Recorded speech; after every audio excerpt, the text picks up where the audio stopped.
उडत्या पाखराचे पंख मोजणारी बाई आहे मी. पिंट्याला काय माझ्या पुढे जाऊ देते काय मी?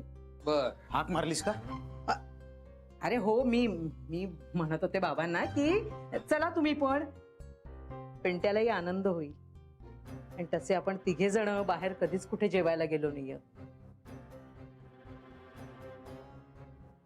चला ना, येताय का? नाही नको. हो, असं काय करताय? चला की. नको. बघ बाबा, आता तूच सांगून बघ, तुझंच ऐकतील बहुतेक. कला सांगितलं ना तुला एकदा, माझे पाय धड नाहीयेत, उगाच नको. चल ना. अगं ते एवढं नको म्हणतात तर राहू दे.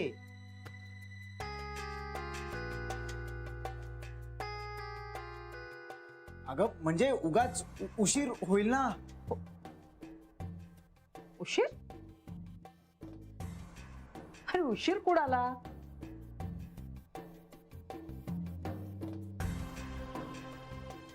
अगं उशीर होणाला म्हणजे आपल्याला हॉटेलला जायला उशीर नाही का होणार? बर बर. अगं बाई, काहीतरी विसरलेस ग. मी माझा मोबाईल घेते, मी थांब.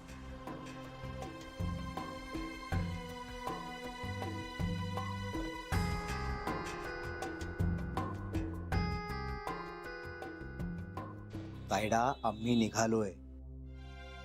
तू येऊ शकतेस. काय हो, नाहीच येत का मग तुम्ही? आता काय हिब्रू मध्ये समजावून सांगू का तुला? चिडताय कशाला? मी आपलं सहज विचारलं. हे असं आहे तुम्हा लोकांचं, मी काही बोलले ना की अगदी वस्कन अंगावरच येता माझ्या तुम्ही. चल आता, तू काय माझं थोबाड बघत राहिलेस? चल चल, निघायचंय ना आपल्याला. हो, चल ना. तू तू छान दिसतेस म्हणून बघत होतो. चल.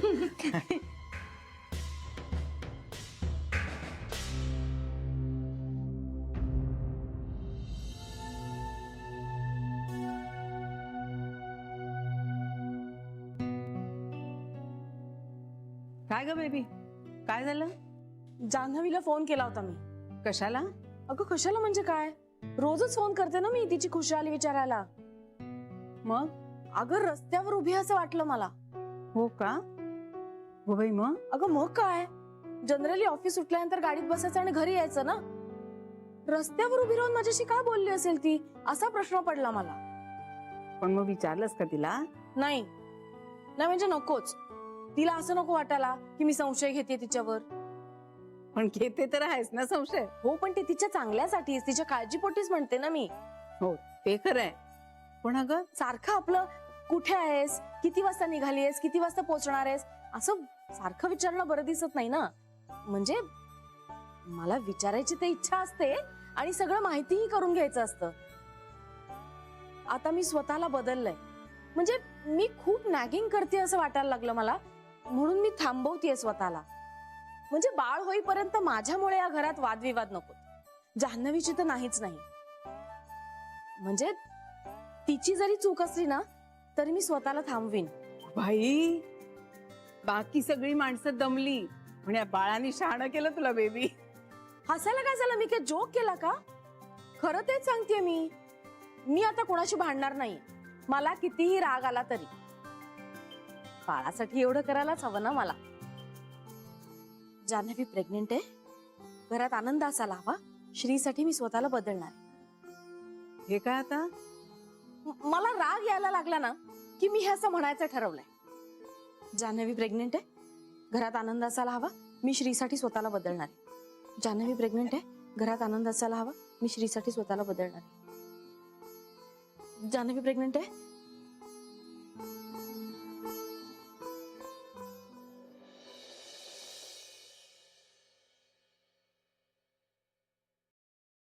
बाबा,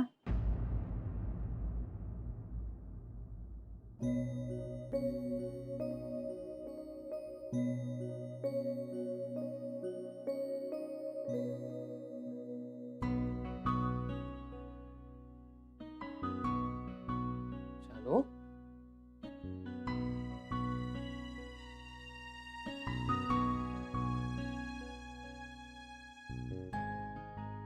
तुम्हाला भेटायलाच आले. अगं अगं पण फोन तरी करायचास. नाही, परवा इतकं सगळं ठरवून फिसकटलं म्हणून म्हटलं की आज न ठरवताच भेटावं. हो, काही न ठरवताच करणं चांगलं असतं. आपण ठरवलेलं सगळं होतच असं नाही ना. म्हणजे बस, पाणी देतो तुला. काही नको, मला लागलं तर मी घेईन बाबा. चहा घेणार आहेस? तुम्हाला हवाय का करू? नाही, माझा झालाय, तुझ्यासाठी विचारतोय मी. मी सारखा चहा घेते का बाबा? जेवणार आहेस का? वरण भाताचं कुकर. बाबा माझं सगळं झालंय. आत्ता आलीस ते बरं केलंस. कला नाहीये घरात. ही असली की मग सगळं. आई नाहीये हे माहित होतं मला बाबा. अच्छा, हे विसरलोच मी. तुला हल्ली सगळंच ठाऊक असतं नाही का? तू आणि तुझा भाऊ मिळून ठरवता सगळं. असं काही नाहीये बाबा. हे बघ, मी तुझ्यावर काही रागावलो बिगावलो नाहीये. रागवला नाहीयेत म्हणून असं बोलताय ना? माझा अपेक्षा भंग झालाय. नाव काही दिलं तरी शेवटी तो राग असा बाबा. राग नसतो तो बाळा. तो पराभव असतो. बाबा कसला पराभव? सगळ्याचाच. माझ्या शिकवणुकीचा, माझ्या संस्कारांचा आणि मुख्य म्हणजे माझ्या विश्वासाचा. नाही बाबा, तसं नाहीये. तुला सगळं ठाऊक होतं जानू. बाबा पण मला लपवायचं नव्हतं तुमच्यापासून, खरंच. पण तरी तू ते लपवलंस. तेच खरं आहे ना? माझं चुकलं. माझं चुकलंय. माझ्या शिकवणुकीत, माझ्या संस्कारात कुठेतरी काहीतरी कमतरता राहिलेली असणार. बाबा सुनीता खूप चांगली मुलगी आहे. पण ती वाईट आहे असं म्हणणंच नाहीये माझं. बाबा पिंट्याचं खूप प्रेम आहे तिच्यावर. मग हे सविताला बघायचा कार्यक्रम करण्याच्या आधी उमजायला हवं होतं ना आपल्याला. त्या बिचाऱ्या मुलीला खोट्या आशेला लावायचा काय अधिकार आहे आपल्याला? बरं, मी 10 वेळा विचारलं होतं याला. अगदी बघण्याच्या कार्यक्रमाच्या आदल्या दिवशी सुद्धा विचारलं होतं, पण तेव्हा नाही म्हणाला. आणि मग ही मुलगी कोण, सुनीता, ही येऊन आम्हाला सांगते की आमचं एकमेकावर प्रेम आहे म्हणून. बरं, मी पिंट्याला विचारलं, आता हे तरी ताईला ठाऊक आहे का? तर नाही म्हणाला. आणि मग तुझ्याकडे वाढदिवसाच्या दिवशी आल्यानंतर आम्हाला कळतं की तुलाच नाही, तुझ्या घरातल्या सगळ्यांना हे ठाऊक आहे. ते ओळखतात त्या मुलीला. खोटं, खोट्यावर खोटं, खोट्यावर खोटं असे जर तुम्ही मनोरे रचत गेला तर मी काय खरं समजायचं जानू? बाबा ऐका ना. नाही, हे बघ, नाते संबंध मलाही समजतात. मानवी मनाची समज मलाही आहे. मी नाही का 2 लग्न केली, पण फसवलं नाही कुणाला. ना आई वडिलांना, ना होणाऱ्या बायकोला. जे काय ते खरं समोर ठेवलं. आई वडिलांच्याही आणि होणाऱ्या बायकोच्याही. कुठल्याही प्रकारच्या शंका कुशंका संदिग्धतेला जागा ठेवली नव्हती मी त्यावेळी. आणि असं काय वेगळं म्हणणं होतं ग माझं? काय अपेक्षा होत्या तुमच्याकडून? तुम्ही प्रेम करू नका असं म्हटलं का मी कधी? माझं म्हणणं एवढंच होतं की पारदर्शी राहा. जे काही चुकत माकत असाल ते आम्हाला सांगा. तू प्रेम केलंस, तुला अडवलं मी? हा समाज प्रेमाला लफडं किंवा भानगड कधी म्हणतो ठाऊक आहे तुला जानू? जेव्हा तिथे खूप काही दडवलं जातं ना, लपवा छपवी होते, तेव्हा ते लफडं ठरतं. पिंट्याने हे सगळं जर आधीच सांगितलं असतं तर मग कशाला आपण ते मुलगी बघण्याचा कार्यक्रम आणि त्या सगळ्यात पडलो असतो? नाहक आपल्याला मनस्ताप आणि मुलीकडच्यांची निराशा झाली. हे सगळं टाळता आलं असतं जर त्याने तोंड उचकटून हे सगळं आधीच सांगितलं असतं. लग्न ठरत आल्यानंतर मोडण्याला काय अर्थ आहे? सांग ना मला, पटतंय का तुला? हे त्याने आधी सांगायला नको होतं का आपल्याला? भाऊ सांगायला त्याला कळायला तरी हवं होतं ना. तू तुझ्या भावाला पाठीशी घालतेस, बाकी काही नाही. नाहीये बाबा, असं नाहीये. नाही कसं? हे सगळं काय होऊन बसलंय कळतंय का तुला? मी तुमच्यावर आजवर व्यक्त केलेला विश्वास खोटा ठरत गेला आणि एवढं चुकीचं वागून सुद्धा कला बरोबर ठरत गेली. ज्या मुलांच्यामुळे माझी मान अभिमानाने ताठ व्हायला हवी त्यांच्यामुळे ती शर्मेने खाली गेली. काय उत्तर देऊ मी आता तिला? आजवर ती एवढं चुकीचं वागली. तिने तुझं लग्न मोडायचा प्रयत्न केला, तेव्हा डिव्होर्स मागितला मी तिच्याकडे. तिला शिक्षा करण्याबाबत ठाम होतो मी. आता आता तुम्ही चुकलात, करत आलेलं लग्न मोडलं, खोटं बोललात.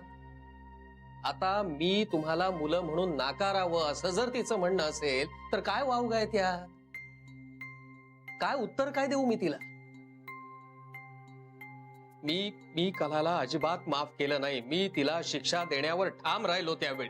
बाबा, पण तेव्हाही मी तुम्हाला तिला माफ करा असंच म्हणत होते ना.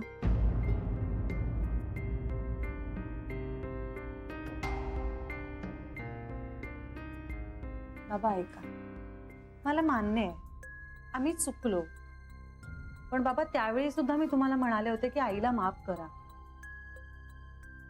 आणि आत्ताही मी तुम्हाला सांगते की प्लीज मला माफ करा ना बाबा, कारण हे सगळं वागताना कुठलाही दुष्टपणा करणं किंवा तुम्हाला त्रास देणं हा हेतू नव्हता हो आमचा. मग आपण प्रेमात पडलो हे अगधड्याला कळलं नाही. नाही कळलं त्याला.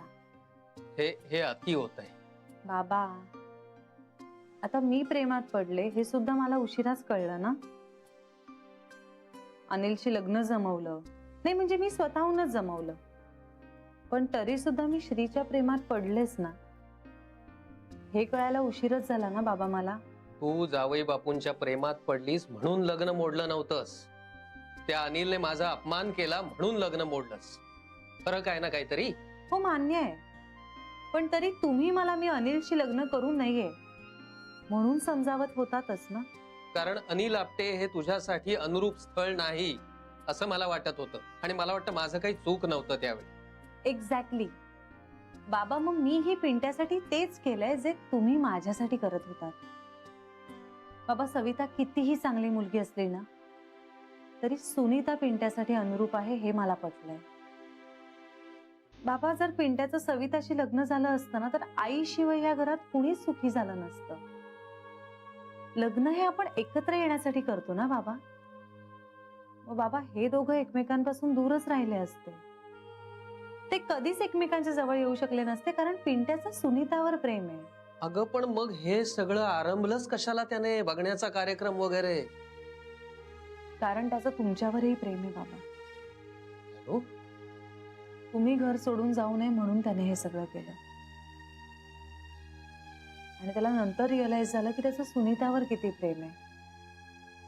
बरं, तोपर्यंत इतका उशीर झाला होता, गोष्टी इतक्या पुढे गेल्या होत्या की ते सगळं थांबवणं त्याला शक्य नव्हतं बाबा.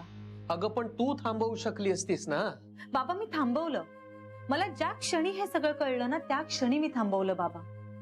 बाबा, मला ना त्या कार्यक्रमाच्या दिवशी कार्यक्रमामध्ये असताना कळलं हे सगळं. आणि बाबा, मी खरंच सांगते, मी त्या क्षणी हे सगळं थांबवलं. मी श्रीची शपथ घेऊन सांगते बाबा तुम्हाला, खरंच बाबा. आणि पिंट्या आई समोर किती दबून असतो हे माहितीये ना तुम्हाला. तो नाही नाही म्हणू शकला बाबा आईला. तरी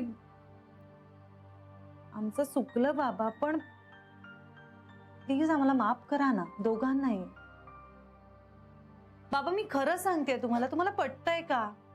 मी श्रीची शपथ घेऊन सांगते. सारख्या सारख्या शब्दा घ्यायला नकोय. पटत नसलं तरी तेवढा विश्वास आहे माझा तुझ्यावर शिल्लक. बाबा, यात तुमच्या शिकवणीची काहीच चूक नाहीये. असं होतं बघा ना कधीतरी की आपण परिस्थिती समोर हतबल असतो. तुम्हाला फसवण्याचा हेतू नव्हता बाबा. आईने हे सगळं असं रचून ठेवलं होतं ना की ते पटकन नाही मोडता आलं. मला मान्य आहे, माझी चूक झाली, माझं सगळं चुकलं, पण बाबा पिंट्याची यात काहीच चूक नाहीये खरंच. तो तर बिचारा मी सांगेन ते ऐकत गेला, तसं वागत गेला. पूर्ण विश्वास ठेवून. तेच आहे ना, बापावर विश्वास ठेवावा असं काही वाटलं नाही त्याला. बाबा, अहो आता आई बाबा आणि बहीण या नात्यांमध्ये काहीतरी फरक असतो ना. नाही, बरोबर आहे, अगदी बरोबर आहे. तुमची पिढीच वेगळी आहे. बापापेक्षा त्याला तुझ्याबाबत जास्त विश्वास वाटला असणार, साहजिक आहे. अगदी पटतंय ना मग हे तुम्हाला? हो ग, पण मग आता पण कशाला हवाय? पूर्ण विराम द्या बघू. इमोशनल ब्लॅकमेल करतेस मला. तुला ठाऊक आहे ना बापाचं तुझ्यावर किती प्रेम आहे ते. अयो बाबा, असं खरंच काही नाहीये. पण बाबा, सुनीता खरंच खूप छान मुलगी आहे. बाबा, तिनं पिंट्याला खूप समजून घेईल, त्याची काळजी घेईल. तुम्ही बघा, ती सांभाळेल पिंट्याला. आणि सगळ्यात महत्वाचं म्हणजे आईशी डील करण्यासाठी जो खमकेपणा हवा ना, तो सुनीतामध्ये आहे बाबा. बाबा, विचार करा ना, जर ह्या घरात जर एखादी लेची पेची सून आली असते तर वाट लावेल तिची. तिला खमकीत सून पाहिजे, लेची पेची नाही चालणार. तिला पुरून उरणारी सून पाहिजे. मला जरा काळजीच वाटत होती, हिच्या हाताखाली टिकणार कोण? पळून जायची सून एखाद वेळेस. सुनीता टिकेल बाबा या घरात. खरंच एवढी हुशार आहे ती? खूप हुशार आहे बाबा. आणि मुख्य म्हणजे ना, आपल्या पिंट्यावर तिचं खूप प्रेम आहे. त्याच्याशिवाय संसार होत नाही ग. एकतर प्रेम तरी लागतं, नाहीतर गरज तरी. आणि सुनीताचं पिंट्यावर प्रेमही आहे आणि या घराला तिची गरजही आहे.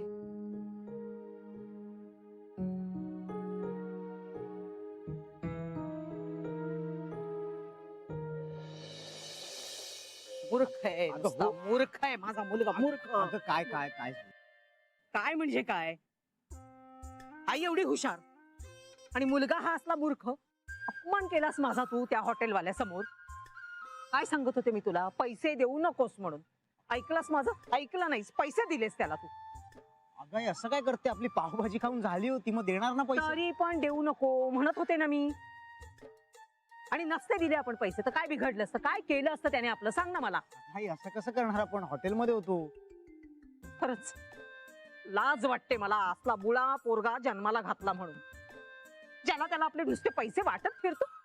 पैसे काही झाडाला लागतात का रे? हा, काही बोलतो नुसता. सगळ्यांना सगळे असे पैसे वाटत. अगं आई, तू थांब ना, पण तू एवढ्या बराबर कुठे चालली आहेस? कुठे चालले म्हणजे? मी घराकडेच चालले. नको का? अगं म्हणजे आता एवढ्यात नको ना जाऊया घरी. मला कोणाची बंदी आहे का माझ्या घरी जायला? आई आता तू वेटरचा राग उगाच माझ्यावर नको ना काढूस. काय मेलं ते दळभद्री हॉटेल. 150 रुपयात 2 पाव. हा, माझं काही चुकलं का? तूच सांग ना मला. पावाला किती पैसे पडतात रे? 2 रुपये. फार तर 4 रुपये. ठीक आहे. अगं आई असं काय करते? बरोबर भाजी पण देतात ना ते. अरे हो, पण मग भाजीला किती लागतात? आणि भाजी पण एवढीशी वाढगा बरं भाजी. बरं मी काय म्हणत होते, मी त्याला एवढंच म्हणलं की जरासं तूप घाल. आई बटर. तेच ते रे, तेच. अरे ते गोऱ्यांचं तूपच, आपलं बघूनच बनवलंय त्याने. हा, फक्त तुपाचा साजूकपणा नाही त्याच्यात. अगं आई तू पण काय नको त्यात. वेटरने कसं बघितलं माझ्याकडे, बघितलंस का तू? 15 मिनिटं लावली त्याने तूप आणण्यासाठी. अगं हो आई, पण तिथे किती गर्दी होती. गर्दी होती तर काय, आम्ही मागितलं तर आम्हाला द्यायला नको का त्याने? काय बाकी सगळे पैसे देतात आणि आम्ही काय फक्त चिंचोके देतो का त्याला? मी म्हंटल त्याला, तू वेळेत दिलं नाहीस ना मला, मी तुला पैसेच देत नाही. जा, काय करायचं ते कर. पण उगाच तमाशा झाला नाही का तिथे? अरे होऊ दे ना तमाशा. मग काय झालं? मी काय घाबरते काय कोणाला? आणि ते श्रीमंत असले ना तर ते त्यांच्या घरचे, कळलं ना? माझ्या समोर जास्त टिवटिव नाही करायची कोणी. आई चल ना आपण आईस्क्रीम खाऊया मस्त. तिकडचं हा नको नको. आपल्या किराणा मालवाल्याकडे आहे ना 10 रुपयांची ती कॅन्डी मिळते बघ, चांगलं असतं ते. फुकट इथे कशाला पैसे घालवायचे रे आपण? 50-60 रुपये तरी लागतील ना. तुला सांगत होते मी त्या हॉटेलवाल्याला पैसे देऊ नको म्हणून, पण ऐकलं नाहीस तू माझं. माझं ना डोकं नुसतं फिरलंय, विनाकारण भुर्दंड नुसता. अगं ते सगळं जाऊ दे ना आई. चल चल चल ना, आपण आईस्क्रीम खाऊया ना मस्त. चल. मूर्ख कुठला. खा तूच. किती घातलेस त्याच्या डोंबलावर? 360 रुपये ना. अगं जाऊ. चल. मला नकोय ते आईस्क्रीम. अगं अगं अगं आई अरे आरशिट. तायडा. हॅलो तायडा.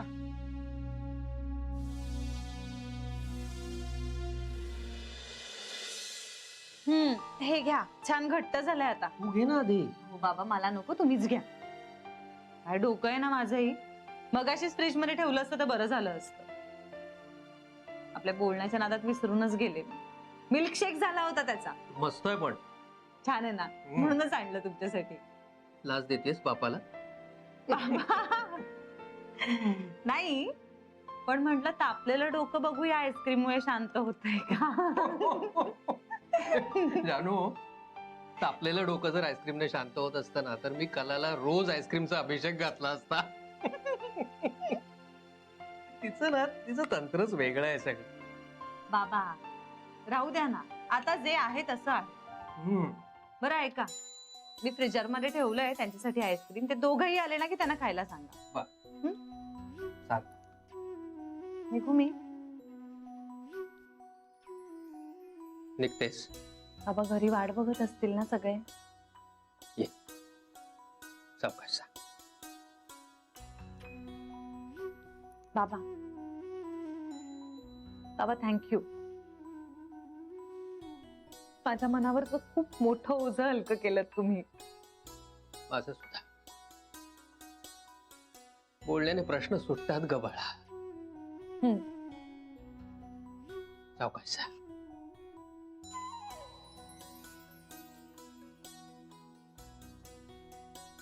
आणि त्या गधड्याची काळजी आता करू नकोस. सगळं व्यवस्थित होईल. थँक्यू.